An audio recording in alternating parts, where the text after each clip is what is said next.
Hey, and welcome. If you've ever played the classic trilogy of Tomb Raider games, Tomb Raider 1, 2 and 3, then I imagine you've had a pretty great time. The three original Tomb Raider games take Lara all across the globe to many different locales in many different spaces. The games capture a great sense of exploration and adventure, and it's one of the things that I really love about these early Tomb Raider games. However, if you were to ask any hardened Tomb Raider fan what is their favourite level in these early Tomb Raider games, there's a not 0% chance that some of them will tell you that it isn't even in the main experiences. That's right, the original trio of Tomb Raider games did something incredibly unique for the time, and even to this day, it's something that many games wouldn't dare dream of doing. They let you visit the home and dwelling of the main character. That's right, in the original Tomb Raider games, you could go to Lara Croft's manor and explore it to your heart's content. For the most part, these weren't even short offerings either. They're small sandbox experiences that allow you to take in the world of Lara Croft in a way that the levels in the main game simply don't allow for. Want to jump into Lara Croft's pool? You can do that. Want to jump on Lara Croft's bed? Hey, you can do that if you want. You can even take a look around Lara Croft's attic and see what's waiting upstairs. You can even torment her butler Winston and lock him in the freezer if your heart desires, and even take shots at him in particular games. It's the level of detail that's offered up here that truly astounds. There's no reason for this to exist, and yet the game puts it right here at the start of the experience for anyone to play as they want. But on top of this, it serves as the tutorial for the entire game. If you come here without any experience of playing Tomb Raider, this area will teach you what you're meant to do. It'll give you the insights on how to survive in the caves, and it'll ultimately make you a better Tomb Raider player. And the funniest thing is, none of this is really signposted. You're not told to come here. The game never forces you to stop into Lara's manor. It's so nonchalant, yet so incredibly detailed and vivid that a lot of people spent many hours just running around trying to uncover all the secrets of the mansion. There's just so much to do here, so much to see, and so many interesting experiences that you just don't get in the rest of the game. Croft Manor becomes a character all to itself, an evolving location that you get to revisit across the three games that changes, adapts and adds more detail to match the detail that's being added to Lara. As Lara's abilities grow, so too does the mansion. More rooms become available, more spaces for exploration, and more things for you to do to fill the time. As I said earlier on, it's such a unique space within the video game world, even in the modern times. This kind of thing doesn't usually show up in games, and giving this level of depth to characters really is outside the box. So I wanted to properly celebrate these spaces, and I wanted to showcase them in the best way possible. So I'm going to go through the three original versions of Croft Manor, and I want to showcase what I like about it, what I think is really fun, and just discuss the philosophy behind these levels and what makes them so unique. The first iteration of Croft Manor comes in Tomb Raider 1, which was released in 1996. Now this version of Croft Manor is very scaled down, but the bones of what would come later are very much here. Lara basically guides you through the experience, giving you a walking tutorial on what you need to do. There's plenty of spaces for you to run around and such, but it isn't quite as open as its future incarnations would be, but you still get a lot of interesting details like this fireplace here, the fact that we start in a library, and interestingly in Tomb Raider 1 you actually get to look outside. Well, what appears like the outside. In Tomb Raider 1 originally there weren't any outdoor areas, they were very much kept out of bounds, so this is the only place where you actually get to see the outdoor area properly in Tomb Raider 1 like this. But pay attention to that window, by the way, that I just looked through, because that will not be in the next two incarnations. What I really like is that Lara is giving you a walking tutorial, so she's trying to teach you the basics of the game as you're running around, and they've crafted the spaces here to sort of reflect the things that you need to be doing. So it feels very natural, it feels very organic, and it feels very interesting because there's no other space in Tomb Raider 1 that feels anything close to like this. It feels very relaxed here, it feels very calm and chill. You can see the paintings on the walls, you can see the various instruments around the room like the harp and the piano. You can also see the big crash mat. When we head into the giant hallway here, you can see that there's a bunch of crates that are in the middle of being transited, and that gives the game a chance to show you how to climb, how to jump over boxes. It's all very well done. The only downside I would say is that you can't really explore much beyond the linear path that it tries to put onto you, but these staircases feel epic all the same, and the fact that they've included closed doors means that in future incarnations you will have a reason for things existing. You can even see out the front door here, although it is locked and the Ark of the Covenant is right there, so just be careful when opening that. But I do love the way that they've used this space in such a creative way.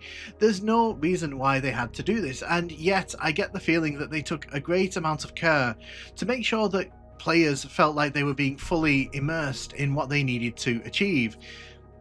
And then you reach this room here. This is basically a gym. This gym here serves as the sort of introduction to a lot of the more complex mechanics in the game. But what's also really interesting to me is that it's showing off Lara's tastes, like how she likes to decorate her house, the fact that she has chandeliers and has a giant ballroom here that she can turn into a gym at a moment's notice. Stuff like this really kind of gives you an insight into who Lara Croft is, and it gives you an idea to the dedication to her craft, as well as the fact that she has the taste for the extravagant in her private life. What's interesting to discuss though is that in modern games you wouldn't get this kind of thing. A lot of modern games would just integrate it into whatever the first level is, and I think that you can kind of see that in some of the future Tomb Raider releases where there isn't a Croft Manor to make use of. Instead of having a tutorial that is optional, a lot of people will jump straight into the game and not be fully prepared, and that's one of the reasons why I think the original Tomb Raider games had such a negative reputation for the way that Lara moved and such, because a lot of people didn't ever come to Croft Manor because it was an optional extra, and a lot of people are just not used to having the training section of a game be that kind of optional experience. It's also very telling that they didn't want this to be an essential level that you had to experience. It's very interesting to me that they chose to make this entire thing just such an optional extra, and there's so much work that's obviously gone into this space to craft it to make it just this level of detailed for 1996 Tomb Raider. Like I said, there's a lot of world building that's going on just in this space, and all of the additions really add layers to Lara Croft, because in the main game you don't really get this kind of personal insight. It's only by coming to Croft Manor that you get that sort of additional context, and it's something that I genuinely appreciate. And the fact that Lara Croft is having a conversation with you makes it all feel that much more personal, like she's inviting you into her home to see what's going on and to make sure that she's safely guided through this space. It's also quite telling that you really have to go out of your way to want to kill Lara to cause any harm to her in this space. But I genuinely like this opening incarnation. It's clear the developers didn't quite understand what they'd hit on here. I think that when they put this in, the original intent obviously was that Lara was just going to be guiding you around her home and giving you a bit of feedback on how to play the game. But it's clear that the feedback from this was strong enough that they wanted to expand on it, to build on it, and make this a more rounded experience. In Tomb Raider 1, it is very much a tutorial level, but the seeds were here for something great, and honestly what is here, it's very insightful to adding to Lara Croft's lore. With Tomb Raider 2, they chose to up the ante in every conceivable way, and I think that even at the starting point here, the fact that you start outside, something that you couldn't do in Tomb Raider 1 at all, it's such a statement of intent, and it just wants you to know that everything is bigger in Tomb Raider 2, everything is more exciting in Tomb Raider 2, and rather than holding your hand and guiding you through a gym, which is what Tomb Raider 1 tried to do, I feel like here, you're basically just allowed to experiment. When you fail in this course, Lara will tell you what you did wrong, but until then, you're basically allowed to experience it at your own will, and I really like that. I feel like it encourages players to get something wrong in a safe space, and it encourages them to experiment with the new controls that have been made available to them. For example, this is probably the first time many players have seen the fact that Lara can actually climb up walls, and obviously the water there just stops players from getting hurt. It's all very well thought out, and because this space wasn't in the original Tomb Raider's manor, it all feels like it was just here, it was just out of view. You could look outside the windows, but it wasn't a great view in Tomb Raider 1. And the fact that Lara has spent all this money just making sure that she can get ready for her adventures, it really speaks to her dedication to wanting to explore tombs. But it's also the fact that it logically fits around the house that we've already seen. You can see through the windows there, for example, you can get a peek into the kitchen. And as we make our way around the house, you can see into the bedroom, you can see into various spaces. It's very clear that they wanted you to feel like you have to earn your way into the house, but at the same time, you don't even have to bother with this assault course if you really don't want to. Lara in this version of the manor is a lot more hands-off. Once you leave the space with the training course, it really becomes a game of just explore at your own whim. Unlike in the original Croft Manor, where the game just abruptly ends once you get out of the swimming pool, there isn't really an end case in this version of the manor. You're allowed to explore to your heart's content, and unless you kill Lara, there's really no way to end it unless you go through the main menus. But seeing all the hedges here, all the bushes, seeing the grand outside spaces and the huge fountain, it just gives you a sense of scale of just how rich Lara and her family must be to be able to afford all of this. Because this isn't slight wealth, this is huge English country manor wealth. And the fact that you can just run around unimpeded and have a great time just exploring all of this, I think is really cool. I'm not going to jump onto the roof, by the way, but if you're not aware, you can jump onto the roof if you stand in the corner there. But something else that I appreciate is like that little bell as you open the door, the ticking of the clock in the main hall here. This is the space that you saw in the first Tomb Raider game, and it's not got the crates here now. So it feels like this space isn't designed to teach you anything. You're just here to explore and have a good time. And you can see that there's more doors open now. There's plenty of more spaces for the player to make their way through. This room, for example, no longer has a crash mat on it, but it does still have the grand piano and the harp over here, which I guess, you know, Lara really likes playing the harp when she's got nothing else going on. But it just gives you a sense that this house and the life that Lara leads, it's very grand, it's very large in scale, and Lara's interests are shown to you through the environment. These are the things that Lara does when you're not in control of her and when she's not, you know, playing around with you. And the fact that you can sort of revisit the spaces from the first manor, it would have been so easy for them to just completely redevelop the manor and say this is what the manor always was. But the fact that they've built on top of what they've crafted, and there's no window there, by the way. I don't know what Lara did in the year between games, but she clearly got tired of whatever was looking through that window at her. It's the fact as well that so many of these spaces, they don't really serve a purpose in the grander scheme of things. For example, the attic here, it literally has no purpose outside of giving you a reason to see where the boxes ended up from the first Tomb Raider. A lot of the boxes that were downstairs have been moved up into this attic space, and it just gives you a canonical reason why all that was going on and where they all ended up. Because again, it's just attention to detail that makes the space feel so lived in, and it makes it feel like it was carefully considered. It's worth repeating, but they didn't have to go this hard with this space. A lot of what you're seeing here in other video games, it would probably be just background noise in terms of what's going on. I nearly did a stupid there. But you'll also notice here that Winston is actually following us. Winston is the butler, and he will relentlessly follow you around the mansion and make an absolute racket if he can get away with it. So this is the kitchen. This is one of the funniest parts of the manor in my opinion. Look at the size of this sink. I'm sorry, who is washing up at this sink?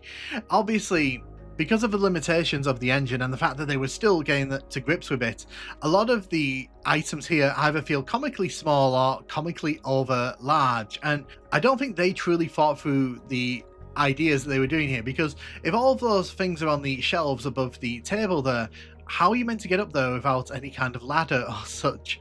Obviously, these kind of details, they're not hugely important, but they do kind of add a bit of charm to this space. And to be honest, like, it just kind of gives you the insight that Lara doesn't really spend all that much time around here if, like, she's not really concerned about where her bottles and sauces and wines are going to end up. And of course, if you pop your head around the corner here, you'll find the infamous freezer. Yes, many people who've never even touched a Tomb Raider game will be able to tell you about the countless Tomb Raider players who have frozen Winston in this very abode. I remember discovering this as a kid by complete accident. Winston used to annoy the heck out of me when he was following you around because he could sometimes get in the way, block the path, and it sometimes just feels really frustrating to deal with him. And then you find the freezer and you're like, I wonder if I can put him in the freezer, and you can, but you just have to be very quick about it. It's a little small test of skill, but at the same time it's just really fun in the way that it's implemented. As I mentioned in the opening part of this video as well, one of the things that I really like about Croft Manor is that there isn't a true start and end point. It's a very circular level. You can explore in any order that you want. You can turn on the music there and have a dance around in here. You can spend time just admiring the collection that Lara Croft has assembled, or you can just go into the pool here and have a good little swim around. You can see that since the first game we've had a diving board inserted, which tells me that Lara loves to dive into the water, so we're not going to deny her that. The pool itself is pretty much the same. This space doesn't really change between the first and second game, but it's still here, and again, it's another space that you get to revisit from the first game, which is not a common feature in games from this time. I can imagine a lot of people who've never touched a Tomb Raider game at this point are probably asking themselves, what is the point of all of this? Why go to all this effort for something that most players are going to run straight past and never actually visit? Well, there's actually two reasons with Tomb Raider 2. Number one, this actually is a level in the game. It's actually the final level of the story mission. You end up here and Lara's home gets invaded, so you actually get to see this in the nighttime setting, which is actually really cool. But the second reason for this existing is that outside of being a tutorial like it was in the original Tomb Raider game, this is a safe space for players to safely learn how to control Lara. The reality is that a lot of Tomb Raider's levels are very hazardous to the player, and they are designed in such a way that players are always never more than a few seconds from falling off a ledge and dying, or being attacked by something, or falling into a trap of some kind. But in this version of Lara's Manor, and in Tomb Raider 3's for the most part, you are safe from danger. You are allowed to explore at your own whim, at your own time, and you're not forced to do things. There's no mission objective blinking away in the distance. There are things for you to find, and for the curious and those people who've mastered the abilities of Lara Croft, there's a lot of things that you can get up to that will add a lot of layers to this experience. But for those players who are just looking to master Lara in a space where they're not going to get immediately mowed down by a leopard, this is fitting the bill. And to be honest, it's very considerate of the developers that they even thought this far ahead. They could simply have reused the manor from the first game, and I'm pretty sure a lot of people would have been happy with that. But for me personally, I spent more time in this level than any level in Tomb Raider 2. I found Croft Manor to just be that much more fun than quite a lot of Tomb Raider 2, actually, I have to be honest. And maybe that's missing the point of what Tomb Raider 2 is supposed to be, because Tomb Raider 2 is supposed to be a bit more action orientated, and it's supposed to be a bit more interesting for the player and a bit more varied than the original game. But for me personally, I just spent hours running around this manor. I remember that I used to have a friend who came over, and we would literally spend hours running around trying to mess around with the level, see where we could get to, and just having a good old time. And that's all this needed to be. It doesn't need a story, it doesn't need a narrative, and it doesn't need threads that actively get in the way of what the player wants. For example, we found this switch here. We have to make our way back into the house. This is a test of skill.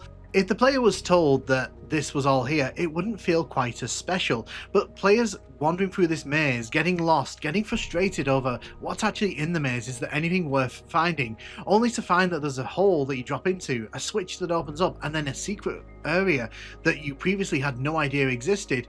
It adds layers of intrigue and mystery to this level. It's great level design, and it really just showcases that at its core, Tomb Raider is an adventure experience, even in levels where the adventure isn't so pronounced. because only skilled players will actually be able to get to this door. Players will bang against the hedge, they'll walk into that fountain, they'll forget to open this door here and then waste time, and only players who've learned the skills to the point where you can actually do this will get the joy of actually wandering down into the basement. And as you can see here, the time that you're given, it's not super generous. You mess up once or twice, you're not making it all the way down. I think the only thing I would say is that because this doesn't have some of the more interesting aspects from Tomb Raider 2, for example, you can't drive a vehicle in this area, which becomes an essential part of Tomb Raider 2, it doesn't fully comprehensively teach the player what they need. And I think that they correct this in Tomb Raider 3 in a big way, but I do love the fact that there's a lot of character building, there's a lot of world building going on in this space, and like I keep saying, they did not have to do any of this. Seeing Lara's riches under the manor, it's pretty crazy, and the fact that you can sort of spot some items from the original game down here implies that Lara, well, she just loves what she does, and you just get a sense that, you know, she's very proud of what she's achieving. So now we're going to hit Tomb Raider 3's manor. Tomb Raider 3 really takes the manor to its next level, and a lot of the issues that you might have had with the scaling of the sink, the way that some of the decor looked, I feel this version of the manor really spent its time just showcasing the improvements in the quality of the engine and the ability for the engine to showcase finer details. Lara's bed looks more like a comfy bed in this version. It doesn't look like a rectangle with, you know, textures on it. The fact that you can go into this closet here, which you couldn't do in the Tomb Raider 2 manor outside of the mission, and the toilets are still here, so you can see that it's still very much the same manor that you experienced in Tomb Raider 2. It's just being built upon, and there's more finer details for you to admire. I mean, one unofficial thing that the manor does as well is it really does showcase the differences in the engine that were made between each of the games.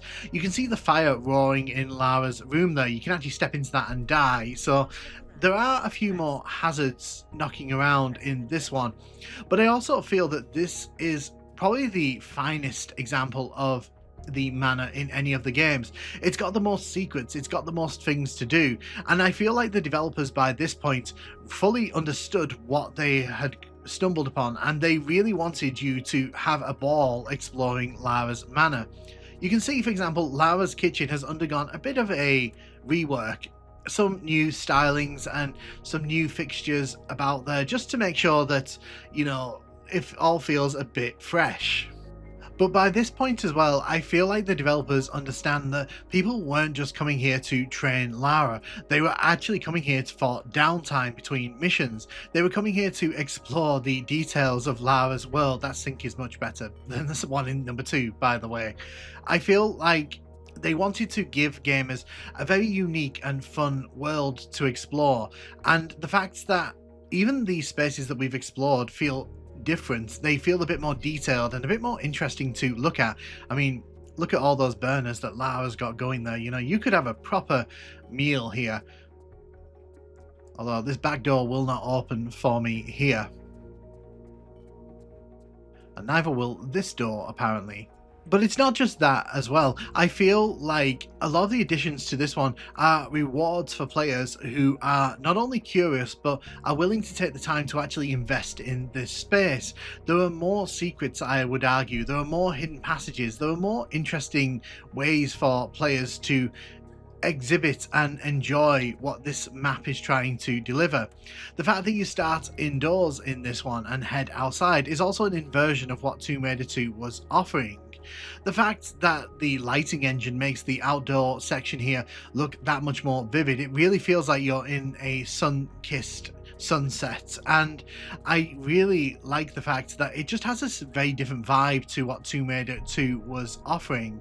In Tomb Raider 2 it felt very much like it was midday, but here you're going to see it at a different time. And considering the fact that you got to see Tomb Raider 2's manor at the nighttime means that you really get a good cross-section of what this place looks like across the day. And you can also see there's intrigue built in. There was a key that we needed to access that area there. Now, the game will never tell you where that key is. You have to go looking for it. And again, in modern gaming, I have no doubt that they would put something on the screen or highlight the key in a yellow border to try and help players find the way to it. But the developers are so hands-off here, and they trust the player to find their own way forward. The assault course here, for example, has been updated. I don't really like running this assault course because it, well, as you can see, I'm not particularly well versed at this one, but they have made additions that make it feel a bit more rounded than the Tomb Raider 2 one, because now there are handlebars that you can hang from, there are crawling sections, and interestingly, you can also pick up Lara's guns. Yes, for the first time, you can actually bring Lara's weapons back into the manor. And, well, I said first time, you could do it at the end of Tomb Raider 2, but I mean in terms of the Croft Manor section of the game. And I think it's important that they let you do that because it feels like a full circle moment. In the original Tomb Raider and Tomb Raider 2, this was a completely safe space, but in this version, it does have that edge of being a bit more dangerous, a bit more uncontrollable and unpredictable, and the weapons just kind of add to that. I'm going to just run around and describe because, again, I do like the assault course here, but it's not the focus here. But as you can see, the assault course by and large is the same, and for players who are looking to train themselves and get themselves fully ready for the campaign, this is obviously a lot of fun. But as I mentioned, when you crawl under this section in front of us, there's the pistols, and Winston comes towards you with his sort of shield, which he uses from the tray that he used carrying around. It's all very tongue-in-cheek, and again, the developers really understand the kind of people who are playing the game at this point. This is the third time most people have visited this place. They need to be surprised, they need to be intrigued. So the fact that you get to shoot Winston and the fact that he doesn't die is actually a pretty fun novelty. As mentioned as well, there's more secrets in this version. There's an artifact room where Lara can show off what she's captured in the previous games, and even hints towards other adventures that we've not really been party to. But in order to get even in there, you've got to revisit sections that you've been to previously. The fact that in order to get into the race course, you've got to grab a key and you've got to find your way to it. It's all part of the adventure, and it really just helps to combine to make this feel like a really rounded experience. And the fact that they went back and actually updated the gym area so that you can make use of the expanded techniques and practice them in a safe area, it's actually very forward thinking.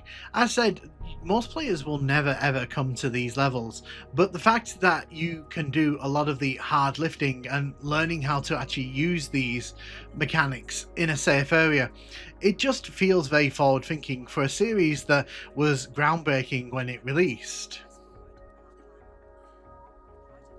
I do think that one of the problems Tomb Raider 2's manor had is that it took away the gym, and the only way that you could really learn the mechanics was by failing, which I don't think was the best idea. I kind of prefer the implementation here, where Lara basically can talk you through and then you can go outside to do the assault course. It's the best of both worlds in my opinion, and I think that this does a better job of bringing that all together.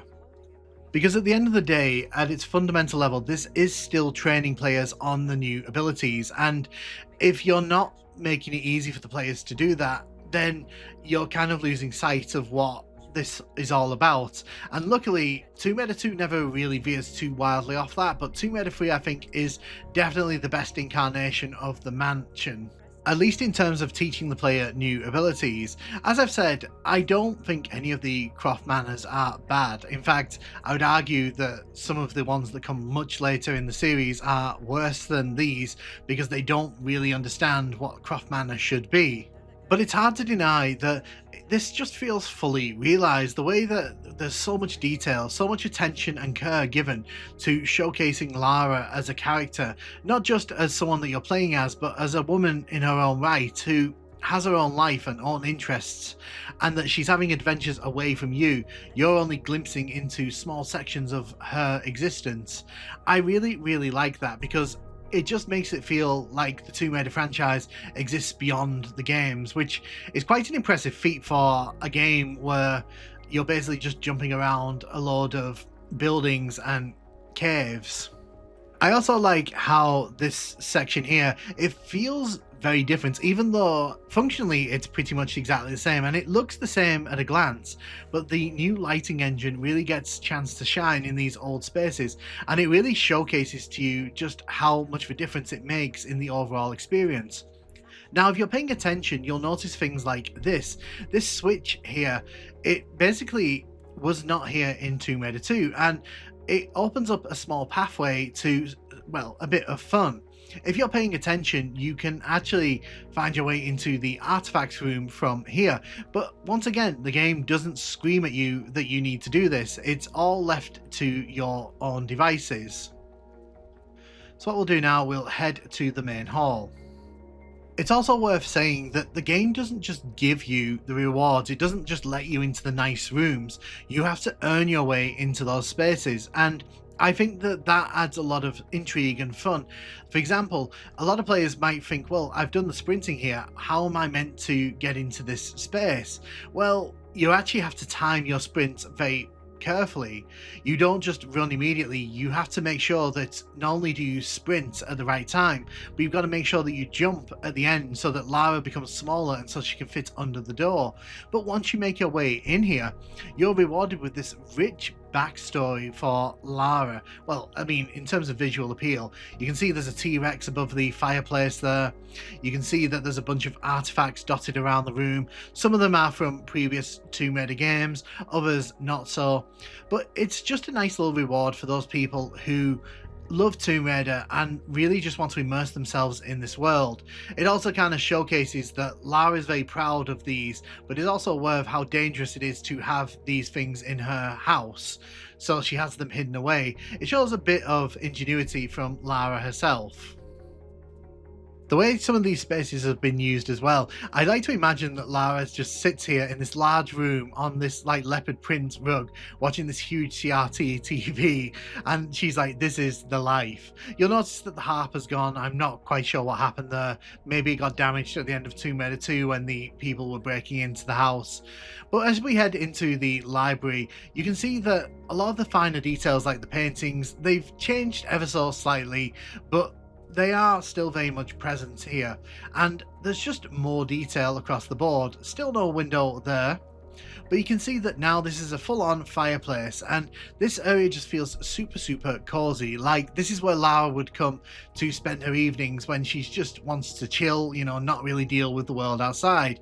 But eagle-eyed players will spot that there's actually a book hanging off the case here,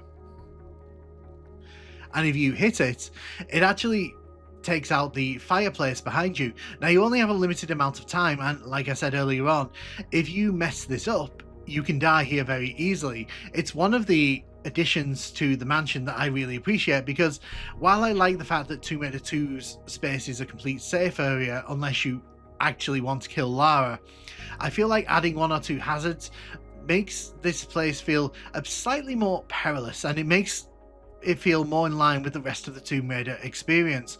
Because let's be honest, in a lot of Tomb Raider levels, you are always in danger of dying.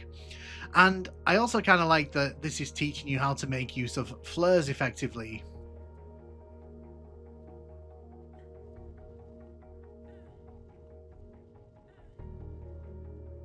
We'll pull this block here, jump up top.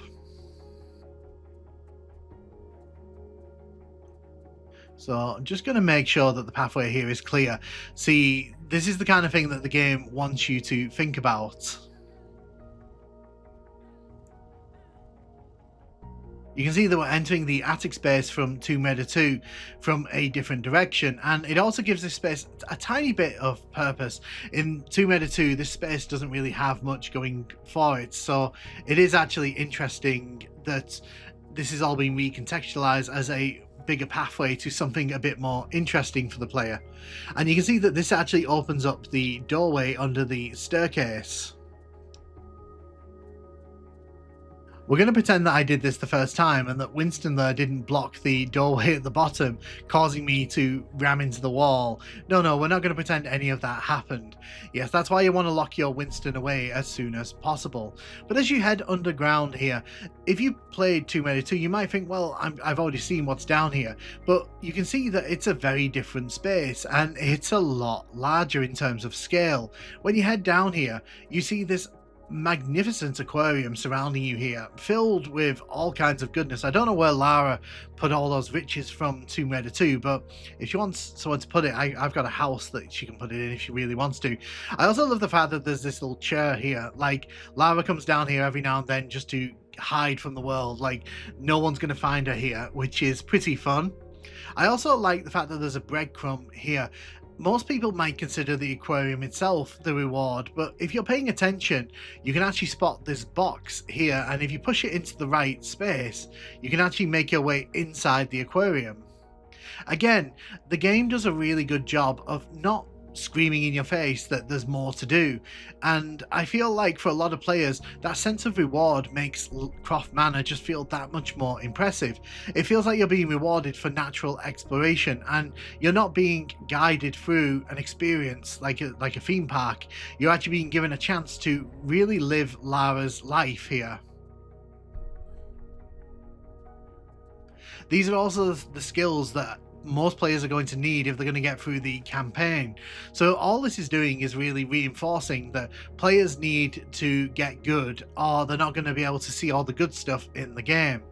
Now, of course, there's not much down here apart from that key that I was discussing earlier on.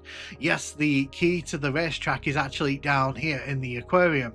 I like the fact that they expanded upon this space. I do kind of wish there was a bit more going on down here. I feel like maybe they could have done a bit more with Lara's swimming here, because it doesn't feel like the swimming gets challenged too much in this version of the manor. It does kind of feel a little bit like it's a bit easy to get the key once you kind of know what you have to do. A lot of players probably never even were able to get into the quad bike section of this manor, just because the pathway to it is actually quite obscure. If you're not paying attention, you can get lost in the breadcrumbs and not be able to find your way. But I do love how they reused this maze space and they turned it into this, and you can kind of see the remnants of the maze throughout this area. I'd love to know why Lara woke up one day and was like, I need to be able to ride a quad bike. Maybe it's because in Tomb Raider 2 the player isn't really prepared for the vehicles at all, and it can be a bit of a nightmare trying to figure that out on the fly. So maybe she just woke up and was like, I don't really want to die anymore, trying to learn how to use the sled. But at the end of the day, I appreciate the addition here, and like I said in the Tomb Raider 2 section, I do think one of the weaknesses of that manor is that it doesn't note the vehicles in Tomb Raider 2 in any great way. So players who go through all that and complete the manor are not fully prepared for what's to come. Now, I would love to say that the last Revelations and Chronicles built upon the foundations that these manor levels created. Unfortunately, that is not the case. From this point onwards, the manor doesn't become a thing in most of the games. It does make a brief appearance in the opening section of Chronicles when it's doing its fly through. You do get to see the manor in various aspects, but you don't actually get to play it. The next time that you actually get to visit the manor is in the Legends trilogy, where in Legend and in Anniversary you get to play in that version of the manor. Now, those versions are very different for me. I don't think they fulfill the same need, and I might make a video talking about those in the future. I want this video to focus mainly on this version of the manor because I think this is the most interesting and where a lot of people spend most of their time. There's also a version of the manor in the Survivor trilogy. I never actually played that one because I not really spent time with that too much, but I have been told that it is pretty fun. So, you know, the manor does live on in the Tomb Raider lore, and in the Angelina Jolie Tomb Raider movies, they had a lot of the movie set in that. So the manor itself became a character within the series, and I feel that its inclusion in these three games is what set the stage for that. It's very rare in video games that a level like this takes on a life of its own, becomes its own beast, and it's something that people actively look forward to. I remember being very disappointed that the last Revelations didn't have some form of the manor in it, and to be honest, I really feel that it would have been fun for them to include maybe the manor and maybe include some of the grounds around the manor. It would have been really fun, but it just feels like a missed opportunity, I guess, because they wanted to take the series in a very different direction. But for me personally, I spent many hours wandering around these spaces, and I know plenty of other gamers did too. Croft Manor in Tomb Raider 1, 2 and 3 is very special, it's very unique, and even in the modern times, it feels like such a breath of fresh air compared to how tutorials are handled in a lot of games. I would love to know what your thoughts, memories, and just everything that you love and dislike about the Croft Manor levels are. So let me know in the comments what your thoughts are on these. Did you enjoy them? Did you not? And thank you so much for watching.